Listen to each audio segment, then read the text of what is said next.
네, 안녕하세요 여러분들 반갑습니다. 데이언 멘토 권혁철입니다. 오늘은 메디톡스라는 기업 리뷰해 보도록 할 텐데요. 메디톡스는 여러분들도 아시다시피 바이오 의약품 연구 개발 및 제조 판매를 영위하고 있는 기업이죠. 그런데 자회사 메디톡스 벤처로부터 투자한 기업이 있었더라고요.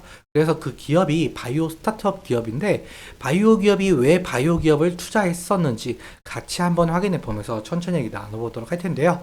먼저 시작하기 전에 저희 데이업 채널에 오시면은 모든 종목들을 커버해 드리고 있으니까 찾아와 주시면 정말 감사하겠고 제 영상도 끝까지 지켜봐 주시면서 댓글로 궁금하신 것들 남겨주시면은 다음 영상에서 말씀을 드리도록 하겠습니다. 그럼 메디톡스 바로 보도록 할게요.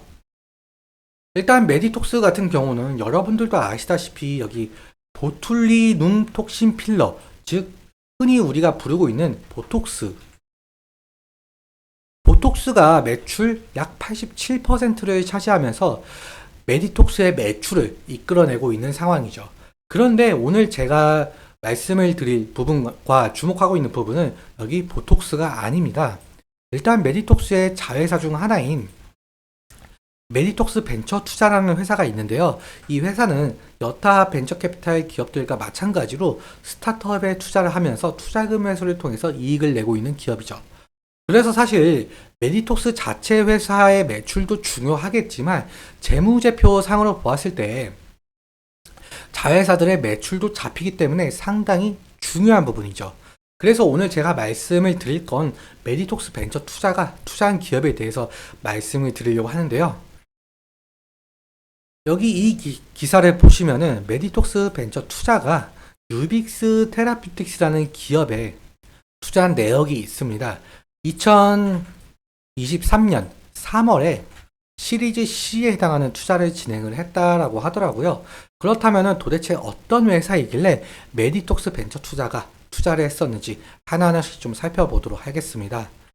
일단 여기 이 기사에도 나와 있듯이 유빅스 테라퓨틱스는 표적 단백질 분해 기술을 기반으로 혈액암 치료제를 좀 개발 중에 있는데요. 혈액암 종류에는 백혈병, 그리고 악성 림프종, 다발성 골수종, 이 세 가지 정도가 있는데 이 중에서 악성 림프종, 특히 아직까지 뚜렷한 치료 대안이 없는 재발, 불응성 비세포 림프종 치료제를 개발 중에 있죠. 현재는 미국 의약국가 그 FDA에서 일상 시험 계획 승인을 받았는데요. 이 승인을 받았다는 것 자체가 국내에서 독자적인 기술을 기반으로 글로벌 임상 시험을 최초로 개시했다는 점에서 의미가 상당하죠. 심지어 SK 바이오팜과 공동 연구 개발 계약을 하면서 경쟁력까지 입증을 했는데요. 일단 혈액암 치료제를 개발하는 회사이기 때문에 혈액암 상황 좀 알아보도록 할게요. 최근 10년간 혈액암 환자 수들은 꾸준하게 증가되는 상황이 있는데 사실 혈액암 같은 경우 발병 원인도 정확하게 알 수 없는 병이죠.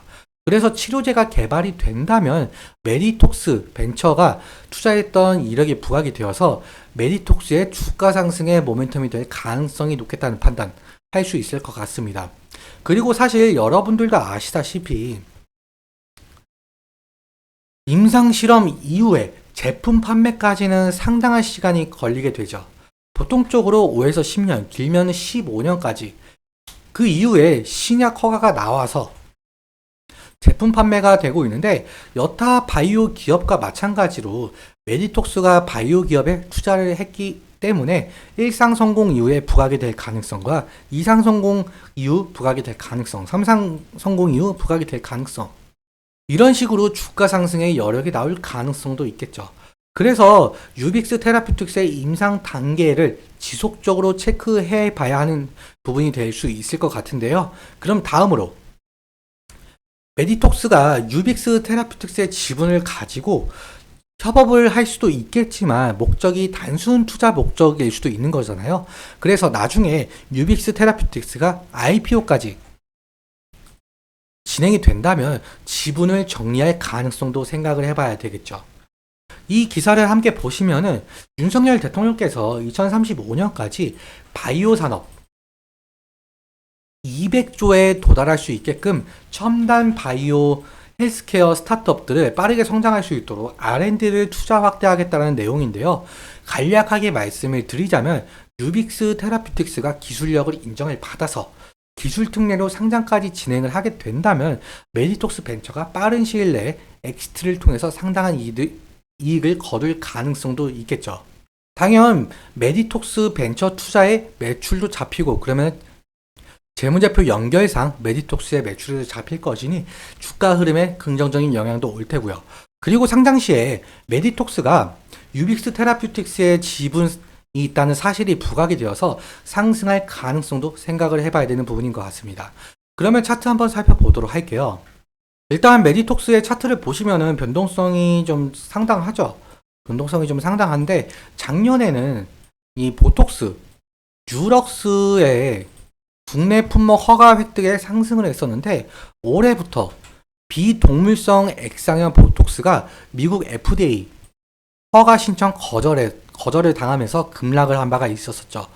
그래서 사실 바이오 기업이라서 앞으로도 품목 허가 획득과 거절로 주가가 상당한 변동성을 가질 가능성이 있겠는데요.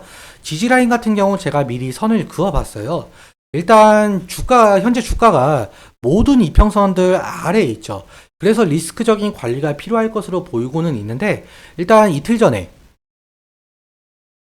이 거래일 전에 그 아래 꼬리가 달렸던 부근에서 지지가 나오고 있는 모습이 보이고 있는데 사실 과거에 여기 이 부근부터 급등을 시작한 바가 있었었죠. 그래서 이 라인 지지가 상당히 중요한데요. 만약에 이 지지가 이탈 시에는 좀 더 과거에 지지를 받았었던 이 구간이 될 가능성이 높을 것 같습니다. 그런데 만약 이 2차적으로 이 지지라인까지 이탈을 하게 된다면 리스크적인 관리는 필요할 수가 있겠죠.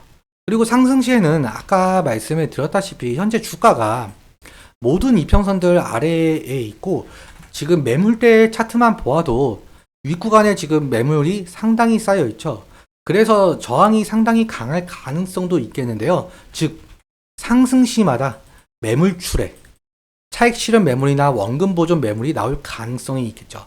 그래서 강한 거래량을 바탕으로 매물 소화가 진행이 되면서 1차적으로 여기 과거에 지지를 받았던 구간까지는 열려 있다라고 볼 수가 있을 것 같습니다. 만약에 이 구간까지 돌파를 한다면은 다시금 상승 추세로 넘어갈 부분도 생각을 해봐야 될 것 같습니다.